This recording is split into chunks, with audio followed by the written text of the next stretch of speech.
You ever have one of those moments where you just stand there, staring at the mess in front of you, and you think, yeah, this is actually happening. This is my life now? That's where I was, right in the middle of my driveway, the sharp, acrid smell of burnt plastic still hanging in the air. Boom. $8,000 worth of Tesla charging gear, fried to a crisp. And I was the idiot who designed the circuit that did it. Let me back up.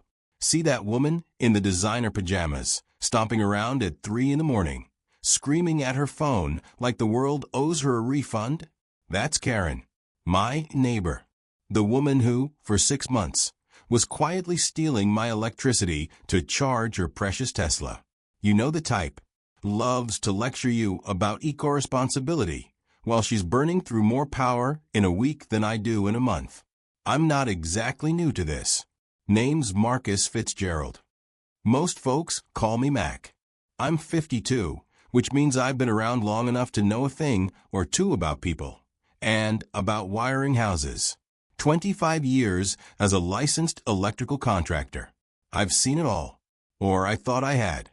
I moved back to Thornfield, Colorado last spring.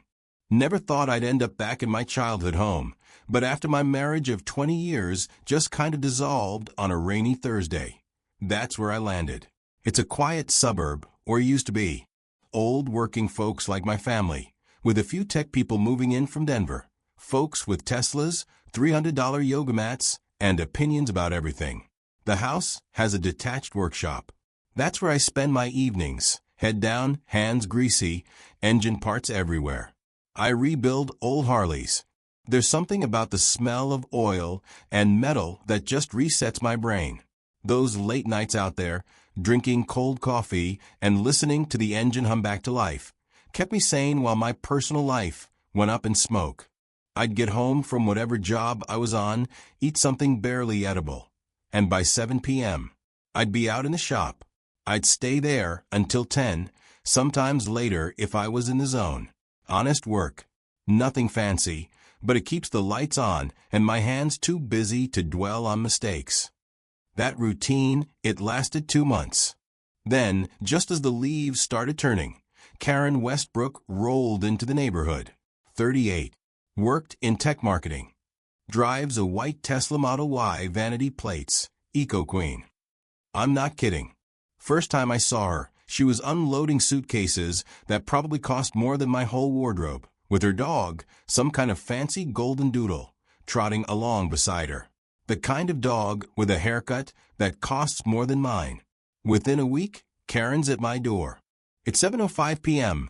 I'm elbow deep in carburetor cleaner, and she's standing there, sunglasses on her head, giant fake smile. Hi, I'm Karen, your new neighbor. I just wanted to let you know I have early yoga, so if you could keep the noise down after 7, that'd be great. I told her straight, I work during the day, and evenings are my time to tinker. Been that way for years.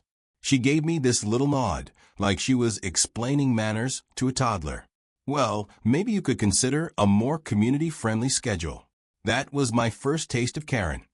I brushed it off, tried to keep things civil. About a month later, I get my electric bill, $3.40, up from $180. I figured maybe my old welder was pulling more juice, or the fridge was dying. Checked everything. No dice. Then I saw it, one of those heavy-duty orange extension cords running from my outdoor outlet, straight into Karen's garage. She's out there, phone in one hand, leash in the other, humming like she's starring in a commercial. I pointed at the cord. Hey, Karen, you got something plugged in over here. She didn't even blink. Oh, that's just temporary for my gardening tools. Hope that's okay. Gardening tools. In November. In Colorado. When I asked, politely mind you, if she could use her own power, her smile just vanished. She stared at me, cold as January. Seriously? It's maybe 50 cents worth of electricity. I thought neighbors helped each other out. I said it wasn't about the money, it was about asking. She jerked the cord out with a little dramatic flair and said, fine. Maybe you should try being more neighborly, instead of nickel-and-diming people. You ever have someone make you feel like the jerk when they're the one stealing from you? That's Karen. A week later, I get an official-looking letter in my mailbox. HOA complaint about disruptive workshop activity. Claims I'm violating quiet hours. Never mind that there is no quiet hours rule, or that I never work past 10, ever. That's when I realized Karen wasn't just entitled. She was dangerous. She wasn't above turning anything, even a neighborly conversation, into a full-blown war. But I wasn't ready for how far she'd go. By month 3, my electric bill hit $520. That's not a rounding error. I knew Karen was back at it, but she'd gotten clever. Now the usage spikes were always between midnight and 6 a.m. when I'm dead asleep. I'd been watching, documenting, keeping a little folder with photos and notes, just in case. One morning, I noticed a fresh patch of concrete right by my meter. It looked official, but the city hadn't been out. I started poking around and got suspicious. I called my buddy Tommy Russo, who's got a thermal imaging camera for plumbing jobs. That's when I found it, a hot spot running from my meter underground, straight to Karen's garage. She'd paid some fly-by-night contractor to run a 240-volt line right off my main panel. Not even a decent job. That line was a fire waiting to happen. She was literally stealing from the source. I waited for her in the driveway the next morning. She's loading yoga mats into her Tesla, looking like she's headed to a photo shoot. Karen, my power bill tripled last month, and I found evidence of tampering, I said, holding up the thermal images. Care to explain? She stared at the pictures, doing her best concerned citizen impression. Oh wow, that's so weird. Maybe it's old wiring? Sometimes previous owners do crazy stuff. Her perfume was so strong I could taste it. She leaned in close, pretending to study the pictures, but I could tell she was calculating.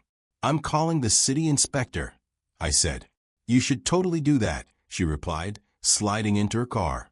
Then she paused. Actually, while you're at it, you might want to check your own wiring. I've heard some strange humming from your shop. Wouldn't want a fire hazard. You see what she did there? Threatened me, right after I catch her stealing. But it got weirder. When I set up a power monitor in my workshop, I realized Karen wasn't just charging her Tesla. There was a steady, massive draw all day and night. So I took a walk past her garage and heard it, the low roar of fans. Not just one, either. I peeked through the window and saw racks of computers, crypto mining rigs.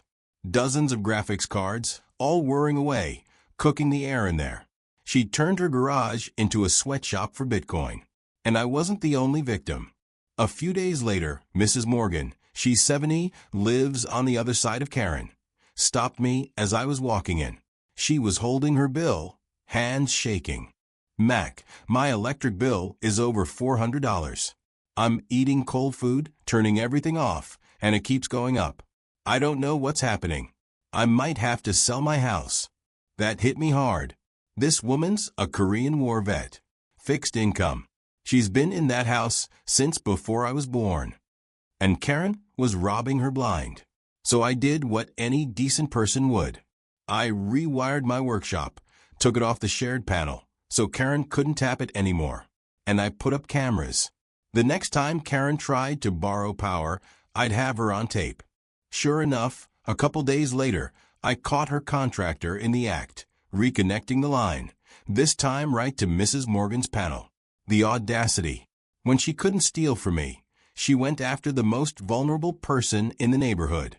Karen didn't like being blocked. The next morning, I got another HOA complaint, this time about possible unlicensed business activity in my workshop, signed by 3 board members, people I'd never met. I called Brenda Kowalski, the HOA president. Mac, Karen's been very active in the community lately, she told me. She organized that sustainability meeting last week. She presented some concerning evidence about noise issues. I just about lost it. Brenda, I haven't used my shop in a week. Whatever Karen showed you is fabricated. I'm not trying to get in the middle, Brenda said, but if there are ongoing issues, we may have to schedule a hearing. That night I sat in my workshop, listening to the distant hum of Karen's crypto operation, Mrs. Morgan's ancient AC rattling away, trying to keep her place livable. I was exhausted. I'd never wanted to fight, but Karen had declared war. She was going after the old, the tired, the people who couldn't fight back. But she forgot something. Some of us can fight back, and we know exactly how to do it. Karen didn't slow down. Month 4, she rolled out her nuclear option, got herself elected to the HOA board. I'm not kidding. She hosted wine and cheese nights, power courtesy of whatever neighbor she was robbing that week, all while preaching about community values and environmental stewardship. It was like watching someone run a Ponzi scheme, except instead of cash, it was kilowatt hours. Her first act as a board member? Propose a strict noise ordinance. No mechanical work after 6 p.m. designed to kill my workshop, obviously. And she didn't stop there. She sent her boyfriend, Blake, to start parking his jacked-up diesel across my driveway every afternoon, right as I was getting home.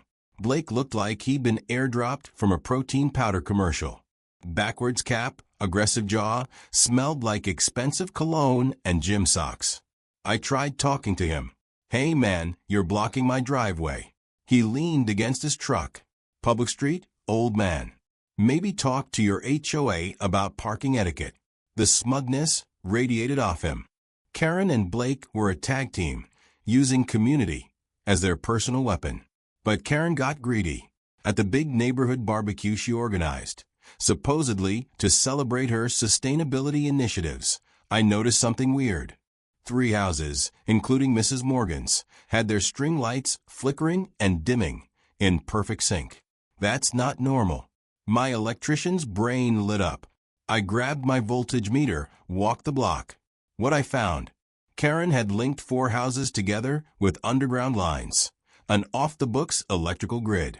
She was sharing the crypto mining load, rotating the theft between panels, so nobody's bill spiked too high, not for too long. She'd created her own private utility company, without paying a dime.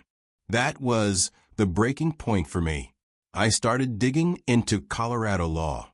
Turns out, meter tampering is a felony. But if you're stealing from a senior, it's considered elder abuse. Much worse. Even better, any evidence of this, from thermal cameras to usage logs, is admissible. The utility company is required to investigate within 48 hours if you report meter tampering. I started documenting everything. Every flicker, every spike, every suspicious wire. I built a monitoring system that tracked usage across our whole block. Karen, for all her fake humility, had never met someone as methodical or as stubborn as me. When she figured out I was getting close, she pivoted, started telling people I was obsessed with her, that I was making the neighborhood unsafe for women. She did it in whispers, on the sidewalk, at the mailbox, over coffee. It worked. Some folks stopped talking to me. They'd cross the street to avoid eye contact. That hurt. I'd lived here my whole life. And then, late one night, Mrs. Morgan knocked on my door. She was crying, actual tears. Her hands shook as she handed me an electric bill. $1,200. Mac, I can't do this anymore, she whispered. I sit in the dark, I eat cold food, but it doesn't stop. The company says I'm using power like a shopping mall. It felt like my chest caved in. I told her, you don't have to go through this alone. She'd lived in that house for 60 years, raised kids there, seen it all. She deserved better than to be driven out by a neighbor's greed. That's when I decided I wasn't going to play defense anymore. I spent the next weekend deep in legal research, and I found my ace. Stealing from schools or public institutions is a federal crime, government property, mandatory sentencing. And Karen had been plugging her Tesla into the elementary school down the road, playing volunteer, and charging up for free while running after-hours environmental meetings. The school district system kept logs of all power draws. It was all traceable. I left an anonymous tip with the maintenance department. It didn't take long before someone noticed the spike in after-hours usage. There was a real investigation, and I made sure they found her, on camera, plugging in, smiling for the security footage. But Karen had one more card to play. She accused me of running an illegal business out of my shop. The city sent out an inspector, Rodriguez, clipboard in hand. He poked around for hours, but it was just a hobby shop, plain as day. Before he left, though, he told me, you're not the only one with complaints. Your neighbors got some weird usage patterns.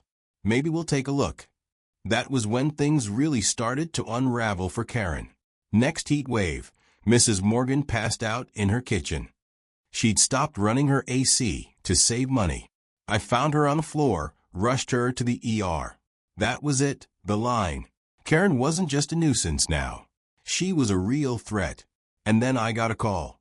Davis, the city electrical inspector. Mac, I shouldn't be telling you this, but your neighbor's story? None of it adds up. She's been in foreclosure for 14 months. The bank owns her house. Utilities shut off last year. She's basically squatting, running this whole operation on borrowed time. I felt cold all over. Suddenly, it made sense. The activism, the noise, the showmanship, none of it was real. She was hiding the fact that she was living in a condemned house, keeping up appearances at all costs. She was using my power, Mrs. Morgan's, the city's, even the fire stations, anywhere she could get it. I dug deeper, spent nights scouring public records. Karen had lied about everything. Her address, her job, her board position. She'd sworn she owned her house on her HOA application. All fraud. I showed everything to Tommy, my plumber friend. He just shook his head. So, the Eco Queen is really a squatter running a crypto mine off stolen electricity from a 70-year-old war vet. What a world. We needed a plan. Not revenge, justice. We put together a team. Tommy, Mrs. Morgan, and Janet Rivera, my friend, and one of the toughest property lawyers in the county. Janet looked over the files. You've got utility theft, fraud, perjury, insurance scams, and federal crimes. You know what this is? This is RICO. You could put her away for years. The strategy was simple. Hit from every angle, all at once. I built a monitoring circuit that wouldn't just record Karen's theft, but, once triggered, would send a surge through her gear, frying everything she'd installed while leaving my equipment untouched. Tommy set up extra cameras. Janet drafted the paperwork. Mrs. Morgan, tough as nails, agreed to testify. I coordinated with everyone: utility company, city, bank, school district, fire department, FBI. Yes, FBI. When you steal from emergency services, it's considered domestic terrorism. They took it very seriously. And just like that, it became a waiting game. We needed Karen to try one last time. 2 weeks later, she broke into my workshop, tried to sabotage my system. Didn't work. She triggered the breaker. I got it all on video. The next morning, she showed up with $500 in cash, trying to buy me off. Mac, maybe we can just move on. Call it water under the bridge. I laughed. You think this is about money? She left, but I could see the fear. She knew her time was up. When bribery failed, she went nuclear. Whisper campaigns. Accusations of harassment. Blake and his gym buddies tried to corner me in my own driveway. We hear you've been bothering Karen. Maybe find a new hobby, old man. I just smiled and hit record on my phone. You want to keep talking or you want to leave? Blake blinked first. They left. But Karen was desperate now. And desperate people make mistakes. It got ugly fast. Karen started taking bigger swings, hoping something, anything, would stick. First, she tried stealing from the fire station up the street. I'm serious. During a check on the neighborhood transformer, I noticed weird readings, tracked the cable, and found she tapped into the emergency grid, the same system first responders used to keep people alive. That's when I called Fire Chief Morrison. He's been in the game 30 years. Chief, I know this sounds nuts, but I've got proof. Someone's stealing power from your station. He went silent for a second, then his tone changed. Mac, I'll handle it. And I'll be calling the FBI. Stealing from emergency services isn't just theft. It's a federal crime, automatic FBI attention, no plea bargains, mandatory time. While the big wheels started turning, Karen went after my reputation with everything she had left. Hired a PI to follow me around. Dug up whatever she could about my divorce, my work history, even tried to interview my ex. The psychological pressure was insane. Every trip to the mailbox, every run to the store, I felt watched. Neighbors started avoiding me, and not just because of the gossip. People were genuinely scared to take sides. Then Karen filed a sexual harassment complaint with the police. Claimed I'd been harassing her, making advances, stalking her at all hours. It was textbook, fake texts, doctored photos, witnesses who just happened to be her friends. The detective who called me in, Sarah Williams, sounded tired. "I'm going to be honest, Mr. Fitzgerald. There's a lot of evidence here." My heart dropped. You know how fast stuff like this can destroy a life, whether it's true or not. But Karen had gotten sloppy. She'd forgotten I'd been keeping records, binders full. Dates, times, video, audio, even screenshots of every single interaction. All the time she'd shown up at my house, texted me, initiated every conversation. I brought it all in. Detective Williams sat across from me for 2 hours, flipping through evidence. "Mr. Fitzgerald, this is the most detailed documentation I've seen in 20 years. These video files, they contradict everything she claimed." The real bombshell came when Williams ran Karen's background. She'd filed nearly identical harassment complaints against 3 previous neighbors. Every single time, it was after they accused her of stealing utilities. Detective Williams wasn't having it. "This is a pattern. She uses these accusations to scare people into silence. That's obstruction of justice." While all this was blowing up, Karen convinced Blake to file a restraining order against me. His story was wild. Claimed I'd threatened him with a wrench, stalked him, all of it. But I had video. In court, Judge Martinez watched the footage. Blake and his buddies cornering me in my driveway, not the other way around. Under cross, Blake buckled. She told me to say it. She said she'd pay my lawyer. Perjury, right there, on the record. Everything Karen had built with her lies started to collapse. Karen, totally out of cards, did something reckless. She tried to burn down my workshop. I caught her on camera, black clothes, gas can matches. My fire suppression system kicked in before she even got the flame going, and the FBI agents on standby had seen enough. The next day, Fire Chief Morrison and federal agents showed up, put her in cuffs, and charged her with arson, utility theft, and domestic terrorism. I watched her get led away, screaming about how I'd ruined her life, blaming everyone but herself. After that, the truth spread fast. Even the neighbors who'd been scared to look me in the eye started coming over. "I'm sorry, Mac. I had no idea. If I'd known, I would have helped." The tension melted away, but the exhaustion was something else. Mrs. Morgan's health still wasn't great. She'd lost weight, barely slept, but she hugged me after Karen's arrest and said, "You did what no one else could. You stood up for us." The whole ordeal took its toll. Tommy told me he was having trouble sleeping. Brenda from the HOA looked like she'd aged 10 years.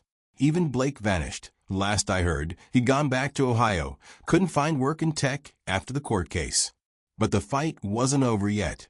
There was still one thing left to do: show the entire community what had really been going on, and make sure Karen could never come back from it. I'll never forget that HOA meeting. The room was packed, neighbors crammed into folding chairs, news crews setting up cameras, even a couple of FBI agents hanging back by the doors.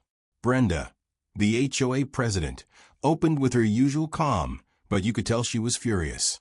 "Before we start, we need to address allegations about board member Karen Westbrook and her residency." Karen showed up late. White suit, Blake in tow, lawyer by her side, all fake confidence. She tried to play it cool. "I know there's been some unfortunate misunderstandings with my neighbor Mac. Let's just move on." That's when I stood up, laptop in hand, feeling every eye in the place. "Karen, maybe the neighborhood deserves to know how you've been paying for all that community spirit." I put the foreclosure records up on the big screen. Karen's house had been bank-owned for 14 months. No legal utilities. No right to even live there. Audible gasps everywhere. She tried to protest. I pay my fees, I pay my bills. But then came the utility records. Her power, water, and gas had all been cut off for non-payment last March. I didn't stop. I showed security footage. Karen sneaking around at night, running illegal wires into other people's panels, even trying to sabotage my monitoring system. The video of her stealing from the fire station drew a collective groan. Then Mrs. Morgan stood up, voice trembling but clear. That woman's been stealing from me for months. I had to choose between food and electricity. Neighbors who'd taken Karen's side started realizing who she really was. Blake looked like he wanted to disappear. Karen's lawyer tried to step in, but Detective Williams from the police department just flashed her badge and announced, "Ms. Westbrook, you're under arrest for theft, fraud, perjury, and conspiracy." But there was still one more truth the community needed to hear. I turned back to the crowd. She didn't just steal from neighbors. She tapped into the emergency grid, put our fire station and our lives at risk. That's why the FBI is here tonight. Fire Chief Morrison stood up, voice grave. Ms. Westbrook's actions could have compromised Thornfield's emergency response systems. She stole power from equipment that saves lives. That's not just theft, it's a danger to every one of us. Karen finally broke. "You don't understand," she shouted, face flushed and tears running. "I lost everything. I was just trying to get by." But nobody was buying it anymore. I told her straight, "You did all this by stealing from a war veteran and endangering your entire community. That's not survival. That's criminal." As she was led away in cuffs, the room burst into applause. Brenda closed the meeting with, "From now on, we protect each other. We don't let something like this happen again." 3 months later, Karen pleaded guilty. 18 months in federal prison, 3 years of probation, $67,000 in restitution to her victims. The judge called her crimes egregious. The bank auctioned off the house to a young firefighter and his wife, folks who actually cared about the community. And yeah, there was some justice in that. Mrs. Morgan bounced back, too. Her bills went back to normal, and the whole neighborhood pulled together to help. We started a fund to help elderly residents with their utilities, called it the Chin Fund, after her late husband. We raised over $12,000 the first year. My own life changed more than I expected. I went from the divorced guy in the workshop to the unofficial neighborhood electrician. Folks stopped by for advice, to drop off old tools, or just to say thanks. Even my motorcycle hobby grew. Mrs. Morgan's grandson asked me to restore his bike as a thank you for everything I'd done for his grandma. The HOA cleaned house, new bylaws, mandatory background checks, transparency. Brenda set up a neighbor protection program so people could report stuff without being afraid. Even Channel 7 covered the story. Neighborhood Unites Against Utility Thief. Won a regional journalism award. I'll admit, that felt good. Blake? He faced perjury charges, lost his tech job, moved back home with his folks. A humbling end for a guy who used to block my driveway and try to act tough. You want to know the real lesson here? It's not about revenge, or even about Karen getting locked up. It's about neighbors watching out for each other. About standing up even when it's hard. Mrs. Morgan's courage got people talking, got them to step up. The firefighters union put new monitoring on all their stations. The school district upgraded their security. We didn't just survive Karen. We got stronger because of her. Now when I sit in my workshop, motor oil, leather, old Harley parts all around. I listen to the sound of real community, not stolen electricity humming through the walls. I know there are folks out there dealing with their own Karens. If you are, don't give up. Document everything. Find your allies. The loudest people aren't always the right ones. You know what I mean? You get through it. One day, you look up and realize the neighborhood's a little safer, a little stronger, because you fought back. 6 months after Karen's sentencing, our neighborhood actually threw a party. Not a barbecue. An honest-to-God community safety fair. Booths about electrical safety, fraud prevention, utility savings tips, even free hot dogs and lemonade for the kids. All the neighbors showed up. Mrs. Morgan gave a little speech, thanked everyone for their support, and nobody cared that she started tearing up halfway through. Channel 7 did a follow-up segment, this time focused on how Thornfield fought back. The best part? The Chin Fund kept growing. Every few weeks, someone new would come by my shop, ask how to donate. Folks would bring casseroles to Mrs. Morgan, rake her leaves, or just sit with her on the porch. There were fewer for sale signs in the yards, too. I'd see people actually talking, checking in, instead of hurrying inside and shutting their blinds. I can't say I came out of all this unchanged. Before, I was just the guy who fixed stuff. After, I was, well, still the guy who fixed stuff, but people waved when they saw me. They trusted me. They asked for help, and they gave it back when I needed it. That means something. It wasn't all feel-good endings. Karen's mess left scars. Some neighbors still check their bills a little too often. Mrs. Morgan keeps a flashlight by her chair just in case. Even Brenda, tough as she is, admits she's lost sleep worrying about letting someone like Karen get that close to the heart of the community. But you know what? The neighborhood's tougher now. And smarter. We learned. No one person runs the show, not even the loudest one. Especially not the loudest one. One night, after everyone had gone home from the safety fair, I sat in my shop, just breathing. No more buzz of illegal mining, no more threats, no more games. The Harley I was working on wasn't mine. It was for Mrs. Morgan's grandson, just back from overseas. He wanted to surprise his grandma. That bike was my thank you project, too. A little sign that good things stick around when you fight for them. Sometimes late at night, I still catch myself looking out the window, half expecting to see Karen skulking around with a flashlight and a coil of cable. Old habits die hard. But then I see porch lights glowing, people laughing. The faint smell of barbecue drifting across the yards. Normal life. The kind of boring you fight like hell to get back.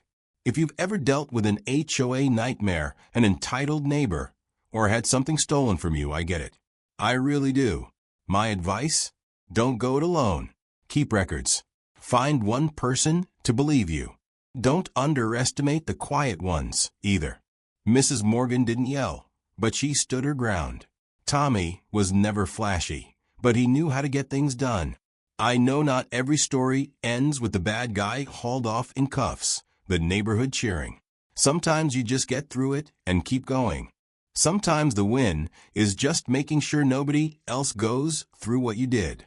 Looking back, I wouldn't wish a Karen on anyone, but I'm proud we didn't let her beat us. We chose each other over fear, over silence. That's the only way you win. So yeah, that's my story. All of it.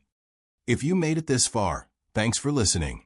And if you're sitting there thinking, there's no way all that happened, trust me, I wouldn't believe it either if I hadn't lived it. But it did. And if you've got a story about HOAs, crazy neighbors, some wild injustice, don't keep it to yourself. Share it. Let people know they're not alone. Sometimes just hearing, me too, makes all the difference. That's it for me. For now, anyway. But if I've learned anything, it's that there's always another story waiting around the corner. Until then, I'll be here, workshop open, coffee brewing, doing what I do best.